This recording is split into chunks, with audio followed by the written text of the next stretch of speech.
পুলিশকে ধরেছে ভেবে গ্রামের লোকজন একদম লাঠি পেটা করে মেরেই ফেলেছে। এই অভিরূপ, তুই আবার ওইসব আজে বাজে ফেসবুকের খবরগুলো দেখছিস? এইসব গুজবগুলো কে জানে কে রটায়, কিছুই আগা মাথা নেই। লাইক আর শেয়ার পাওয়ার জন্য যে যা পারছে ফেসবুকে লিখে যাচ্ছে, আর কিছু আজও পাবলিক আছে এই অভিরূপের মতো, সেটাকে সত্যি বলে দিন রাত গিলছে। আরে পল্লব, ছেড়ে ওকে, ছেড়ে, ওর মাথাটা একদম গেছে। এ দেখবি কোন দিন ওঝাগিরি নয়তো ওই তান্ত্রিকগিরি শুরু করে দিয়েছে। যা বলেছিস একদম খাসা কথা। আস আস, যত খুশি আস, এসব নিয়ে ছ্যাবলামো করা না মোটে ঠিক নয়। কিরে বললাম, একটা চাকরির ব্যবস্থা হলো? না গো দাদা, সেই যে চাকরিটা গেল এখনো কোনো ব্যবস্থা হলো না। কেন? তুই অনলাইনে সার্চ করতে পারিস তো, এখন তো চাকরির জন্য অনেক ওয়েবসাইট অ্যাপ আছে। তুমি কি ভাবলে আমি কি ট্রাই করিনি? ওসব করতে গিয়ে আমার ফোনের 12টা বেজে গেছে। আননোন এবার ওয়েবসাইট থেকে প্রচুর ভাইরাস ঢুকে, সিকিউরিটি নষ্ট হয়। আচ্ছা বুঝলো, মোদ্দা কথা হলো তোর কাছে প্রাইভেসি আর সিকিউরিটিটা ম্যাটার করে, তাই তো? অবশ্যই, আমার কাছে কেন, সবার কাছেই করে। আমি চাই পাবলিক ওয়াইফাই ইউজ করার সময় আমি যেন সিকিউর থাকি। তাহলে আর চলি। নে তাড়াতাড়ি কর, আকাশে কালো মেঘ জমেছে, বৃষ্টি নামার আগেই কাজ শেষ করতে হবে। আর তাছাড়া এই ঘন রাতের আধারে একবার যদি বৃষ্টি আসে তাহলে বাড়ি পৌঁছনোই দায় হবে। হ্যাঁ পটদা, এই তো কাজ সাজানো হয়েই গেছে। কবে যে আমাদের গ্রামে একটা ইলেকট্রিক চুল্লি হবে তা কে জানে। এইসব টেনশন আর থাকে না। যে যখন হবে তখন হবে, এখন এর মুখ আগ্নি কে করবি বলতো? এ তো নিজের বলতে কেউ নেই, ছেলেটা অকালে মরল, কেউ কাঁদার পর্যন্ত নেই। এই তো আমি আমি আমি করব, আমায় দাও। এই এক, এই দুই, এই ওরে বাপ রে, কি ঝড়, কি প্রচন্ড দুর্যোগ রে বাবা। কি হবে গো পটদা? মরাটা পূর্বে তো পুরোটা। ওরে, এইসব অলুক্ষণের কথা বলিস না। কেন পড়বে না? এই রে, বৃষ্টিও যে নেমে গেল। ওরে, এই যে ভয়ঙ্কর প্রলয় শুরু হয়েছে, কি করবো বলতো? পালা, ওরে পালা। হ্যাঁ বল পল্লব, কেন ডেকেছিস? আয় এখানে শোন, একটা জব্বর খবর আছে তোর জন্য। একটা চাকরির ব্যবস্থা হয়ে যাবে। বলিস কি? ছাতুগঞ্জে আমার এক দুঃসম্পর্কের কাকা আছে, তো তার কারখানায় দুজনের কাজের ব্যবস্থা হয়ে যাবে বলেছে। তাহলে তো দারুণ খবর, বল পল্লব। দাঁড়া, তার আগে কাল একবার ছাতুগঞ্জে কাকার বাড়ি যেতে বলেছে। হ্যাঁ, আমিও কি যাব? অবশ্যই, আমাদের দুজনকেই তো যেতে বলেছে। ঠিক আছে, তাহলে কাল কখন বেরোতে হবে? জায়গাটা দূরই আছে, সকাল সকাল রওনা দিয়ে দেবো। সত্যি তোর কাকা মানুষটা কিন্তু দারুণ, এত বড় মাপের মানুষ দেখে বোঝাই যায় না। ঠিকই বলেছিস, এই গ্রামেও কাকার বেশ নামডাক আছে শুনেছি। কারোর কোনো বিপদ আপদে কাকা ঝাঁপিয়ে পড়ে। খাওয়া দাওয়া গল্প গুজব করতে গিয়ে কখন যে বেলা গুড়িয়ে সন্ধে হলো খেয়ালই নেই। লাস্ট ট্রেন চলে গেল 5টায়। তুই এখানকার রাস্তাঘাট ঠিকঠাক চিনিস তো পল্লব? ওই বছরখানেক আগে একবার এসেছিলাম। এটুকু মনে আছে, এই রাস্তা দিয়ে মিনিট 15 গেলে ইটাবেরিয়া রেল স্টেশন, সেখান থেকে ওই ব্যান্ডেল লোকাল আরামসে পেয়ে যাব। কিন্তু এখন সমস্যাটা কি জানিস? আকাশের মেঘ। তাই তো, এতক্ষণ খেয়ালই হয়নি, এ তো যে কোনো সময় বৃষ্টি আসবে দেখছি। বর্ষাকাল, তার ওপর আজ থেকেই নিম্নচাপ হওয়ার সম্ভাবনা ছিল। বলিস কি? এটা তো আগে ভাবা উচিত ছিল। ওই দেখ, জঙ্গলের ওপাশ দিয়ে বিদ্যুৎ খেলে গেল যেন। আশপাশে কোনো শেল্টারও তো নেই। ওই ওপাশটায় আবার শ্মশান আছে শুনেছি। বড় বিপদে পড়তে চলেছি বুঝতেই পারছি। পল্লব, অত কথা বাড়াসনি, তাড়াতাড়ি পা চালা। আমাদের দুশ্চিন্তাটাই সত্যি রূপান্তরিত হলো দিনেশে। একরাশ ধুলো কাপড় বেগে আমাদের দিকে এগিয়ে এলো, সাথে নিমেষে মেঘের কড়কড়াট আর তীরের ফলার মতো বৃষ্টির ফোঁটা। দুজনে উদ্দাম বেগে ছুটলুম একটা মাথা, একটা ছাদের জন্য। ওরে অভি, এদিকে আয়। পল্লব তুই কোথায়? তোকে দেখতে পাচ্ছি না যে। আমি এদিকে, এই যে আমি। অভি এদিকে। ওর আর কোনো সাড়া পেলাম না। ঝড় বৃষ্টিতে ছুটে চলাম একটা আশ্রয়ের জন্য। জামা কাপড় ভিজে জবজবে হয়ে গেল। অবশেষে সামনেই একটা বন্ধ দোকানে অ্যাসবেস্টাস চোখে পড়লো। কোনো রকমে সেখানে ঢুকে এলাম। ইস, একদম ভিজে গেছি। অভিরূপকে নিয়ে চিন্তা বাড়লো। ছেলেটা গেল কোথায়? দূর দূর ধূসর গাছপালার ফাঁকেও কোনো জনপ্রাণী পর্যন্ত চোখে পড়ল না। দেখা যাবেই বা কি করে? একই গ্রাম, তার উপর অন্ধকারের শ্মশানের পথে কেই বা আসবে? কিন্তু অভিরূপটা যে গেল কোথায় কে জানে। বেটা মোবাইলটাও ধরছে না। ঝড় বাদলে যদি বাড়ি ফিরতে না পারি তাহলে বিপদ আসন্ন। মিনিট 20 পর বৃষ্টিটা একটু ধরলে আমি পথে নেমে গিয়ে গেলাম। অভি, অভি, অভিরূপ, গেলি কোথায়? অভি, এই অভি! আশ্চর্য, ছেলেটা গেল। আরে আরে, ওই তো ওখানে। ইস, এখানে কেউ এরম ভাবে বসে নাকি? মাথাটা গেছে নাকি তোর? কি হলো? হ্যাঁ হ্যাঁ, আমি আমি ঠিক আছি। তোকে খুঁজতে খুঁজতে আমি নাস্তা নাবুদ হয়ে গেছি। কোথায় ছিলি এতক্ষণ? এই তো, এই শ্মশানের এখানেই ছিলাম। এত জায়গা থাকতে শ্মশানে কি করছিলি? আর ফোনটা তুলতে কি হয়? দেখ তো কতবার তোকে ফোন করেছি। এখন শিগগির বাড়ি চ, এরপর বৃষ্টি এলে আর বাড়ি পৌঁছতে পারবো না। যাই হোক, সেদিন অনেক রাতে স্টেশনে নেমে কোনো রকমে যে যার বাড়ি ফিরলাম। দুটো দিন একটু ব্যস্ততায় কাটলো, তাই ক্লাবের আড্ডায় আর যাওয়া হলো না। সেদিন ক্লাবে গিয়ে দেখলাম অভিরূপ আসেনি। কিরে, অভিরূপ কোথায়? গতকাল ফোন করলাম, ধরলো না। অভিরূপ? ও তো 2-3 দিন ধরে ক্লাবে আসেনি। এই দাঁড়া দাঁড়া, ওকে তো কালকেই দেখলাম। ক্লাব থেকে বেরিয়ে অভিরূপের বাড়ি গেলাম। ও কবে কাজে জয়েন করছে সেই ব্যাপারে কথা বলতে। দরজা খুলে ওর বাবা বেরিয়ে এলো। ও পল্লব, আসো বাবা আসো। অভিরূপ কোথায়? অভিরূপ কোথায় মানে? ও বাড়িতে নেই? না, ও তো ফোনে বলল ওখানে তোমার কাকার বাড়িতেই 2 দিন থাকবে, তারপর তোমার সাথেই নাকি আসবে। আমরা তো জানি ও তোমার সাথেই। কি ব্যাপার বলো তো? কিছু সমস্যা হয়েছে? আমার কিন্তু চিন্তা হচ্ছে ছেলেটাকে নিয়ে।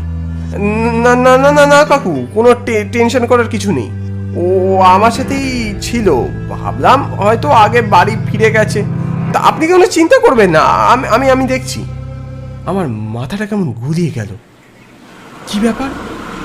ওদিকে ও মনোজ বলল যে ও নাকি দেখেছে। এদিকে কাকুর কি বলছে আমি তো কিছুই বুঝতে পারলাম না। ওখান থেকে বেরিয়ে এলাম। অভির বাবাকে এখন টেনশনে রেখে লাভ নেই। 1000বার অভিকে ফোনে ট্রাই করলাম কিন্তু পেলাম না। সেদিন রাতে অভিরূপকে কেমন যেন অন্যরকম দেখেছিলাম। মনোজের কাছে জানতেই হবে কাল ও অভিরূপকে কোথায় দেখেছে। মনোজকে ফোন করলাম তখনই। মনোজ, তুই তুই অভিরূপকে ঠিক কোথায় দেখেছিস বলতো? কেন, সব ঠিকঠাক আছে তো? তুই বল না, তুই কোথায় দেখেছিস অভিরূপকে? আমার দরকার আছে। সে ঠিক আছে, কিন্তু কোথায় যে ওকে দেখলাম এই মুহূর্তে তো মনে করতে পারছি না। তবে আমি মনে হয় ওই জেলে পাড়ার দিকে ওকে দেখেছিলাম। ও ও ঠিক আছে, তুই রাখ। রাতে বাড়ি ফিরে এলাম। মনের ভিতরে একটা খটকা থেকে গেল। একটা ভয় আর দুশ্চিন্তা আমাকে রাতে ঘুমাতে দিল না। ভোরবেলা ঘুম ভাঙতেই লোকজনের কথাবার্তা কানে এলো। আমার বাড়িটা রাস্তার ধারে। দেখলাম 2-3 জন লোক নিজেদের মধ্যে কি সব ফিস করে বলছে। বলেন কি? এমন অদ্ভুত ঘটনা আমি বাপের জন্য শুনিনি। তবে আর বলছে কি? পোল্ট্রিতে রক্তারক্তি কাণ্ড। এ তো সত্যি ভয়ের ব্যাপার গো। কি হবে বলো তো? তারপর আর কিছু শুনতে পেলাম না। তবে ওই পোল্ট্রি তো জেলে পাড়ার দিকে। একবার কি তাহলে ওই পোল্ট্রিতে? সেখানে পৌঁছে বেশ আশ্চর্য হয়ে গেলাম। দেখলাম পোল্ট্রি জুড়ে চাপ চাপ রক্ত আর বিস্তর মুরগির পালক পড়ে রয়েছে ছড়িয়ে ছিটিয়ে। রতনবাবু এক কোনায় বসে আছেন থমথমে মুখ নিয়ে। আমি একটু এগিয়ে গিয়ে জিজ্ঞাসা করলাম,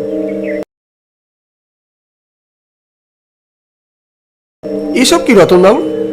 কিভাবে হলো এইসব? আর বলবেন না, আমার সব পোড়া কপাল। আগের দিনই একটা মুরগির সাথে এই ঘটনা ঘটেছিল, কিন্তু কাল যা হয়েছে সেটা আমি যদি মুখে বলি কেউ বিশ্বাস করবে না। মানে? হ্যাঁ হ্যাঁ ঠিকই বলছি। কাল যখন এই বীভৎস আওয়াজ পেয়ে আমি এখানে ছুটে এলাম, একটা কালো মতো ছায়া আমার চোখের সামনে থেকে সরে গেল। আর মুরগিগুলোর অবস্থা দেখে আমার আমার ভয়ে আত্মারাম খাঁচা ছাড়া হয়ে গিয়েছিল। বলছেন কি? হ্যাঁ হ্যাঁ ঠিকই বলেছি। ও কোনো কুকুর শিয়াল বা ভামের কাজ নয়, ও একটা মানুষের কাজ, জ্যান্ত মানুষ। মানুষের কাজ? মানুষ কি এগুলো খেতে পারে? হ্যাঁ হ্যাঁ যা আমি দেখেছি আমি তো সেটাই বলছি, আমি কি মিথ্যে কথা বলছি নাকি? না না, আপনি ঠিকই বলছেন। তবে ওর মুখ কি কখনো আপনি দেখেছেন? না, মুখ দেখা হয়নি, সে ছায়া মানব। তবে ওর চুলটা কোঁকড়ানো ছিল, এটা বলতে পারি। চুল কোঁকড়ানো? অভিরূপ? হ্যাঁ, কিছু বললেন? না না না না, কিছু না কিছু না, ঠিক আছে ঠিক আছে। এইদিকে স্ট্রাইকারটা দে তো। এবার একসাথে 3টে গুটি ফেলবো, এইটা, ওই দিকেরটা আর ওইটা। কি বিশ্বাস হচ্ছে না? এবার দেখ। এই দাদা, বাই দা ওয়ে, পরশু কিন্তু হাতিবাগানের সাথে আমাদের ম্যাচটা আছে, ভুলে যাস না। কি বলছিস? এই ম্যাচ কি ভোলা যায়? আগের বার যা গোল দিয়েছিলাম না ওদেরকে, ওরা জন্মান্তর ধরে মনে রাখবে। হ্যাঁ হ্যাঁ, তুই গোল দিয়েছিলিস, তাই ভ্যাবলাদা গোল দিয়েছিল। আরে ছাত্র, সব সময় বাজে কথা। কে কে রে? আজও দাঁড়া দাঁড়া, আমি দরজাটা খুলে দিয়ে। ঠিক আছে, যা। কি হলো? এতক্ষণ কি করছিস? তাড়াতাড়ি আয়। বাঁচাও বাঁচাও! এ কি অভি?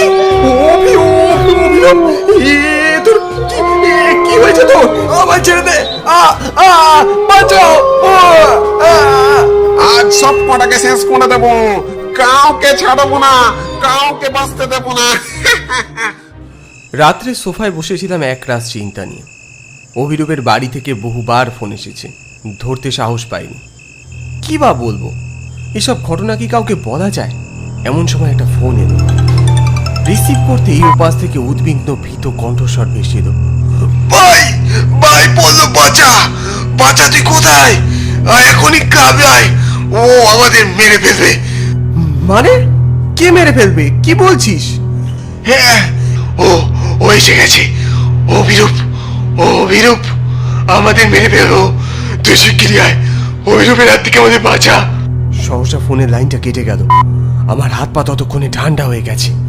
তাহলে কি এবারও পশু পাখি ছেড়ে মানুষকে?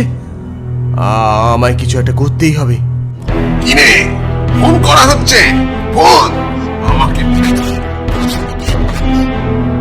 তোদের কাউকে ছাড়বো না, কাউকে না।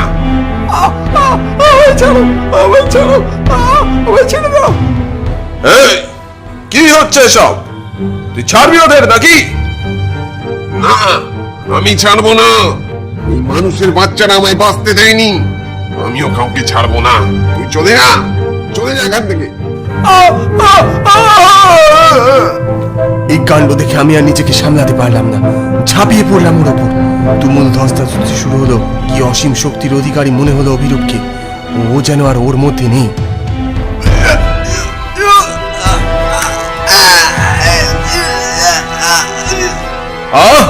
তোরা থামবি? ওকে তোরা কোনোভাবেই আয়ত্তে আনতে পারবি না। কাউকে ছাড়বো না, কাউকে না। ওঝা অভিরূপের গায়ে এক রাশ ছাই ছুড়ে দিল। তাতে অভিরূপ যেন একটু শান্ত হলো। মারিস না, মারিস না, আমায় বাঁচতে দে, বাঁচতে দে, ওর শরীরে আমায় বাঁচতে দে। তুই অভিরূপকে ছেড়ে দে, আমি তোর আত্মার সদ্গতি করব। না, তুই পারবি না, আমি একে ছাড়ছি না, তুই চলে যা। তবে রে, তবে রে, নে তবে। না, আমি ছেড়ে যাচ্ছি, আমায় ছেড়ে দাও, আমায় ছেড়ে দাও, আমি ছেড়ে দেবো। ঠিক আছে, তাহলে কথা দে আর কখনো এখানে আসবি না। আর যাবার সময় ওই কাঁঠাল গাছের ডালটা ভেঙে দিয়ে যাবি। আমি এখনই চলে যাচ্ছি, কথা দিলাম, আমায় ছেড়ে দাও, আমি আর এদিকে আসবো না। এরপর আমরা দেখলাম অভিরূপ দুম করে মাটিতে পড়ে গেল। আর অনতি দূরে কাঁঠাল গাছের ডাল ভাঙার শব্দ পেলাম। সবকিছু মিলিয়ে যখন বাড়ি ফিরলাম, তখন ভোরের আলো ফুটতে আর বেশি দেরি নেই। এরপর আমরা সবাই আবার নিশ্চিতভাবে স্বাভাবিক জীবনে ফিরে এলাম। ক্লাবের আড্ডাও আবার আগের মতো জমে উঠল। যদিও অভিরূপের পুরোপুরি সুস্থ হতে আরও সপ্তাহখানেক সময় লেগেছিল।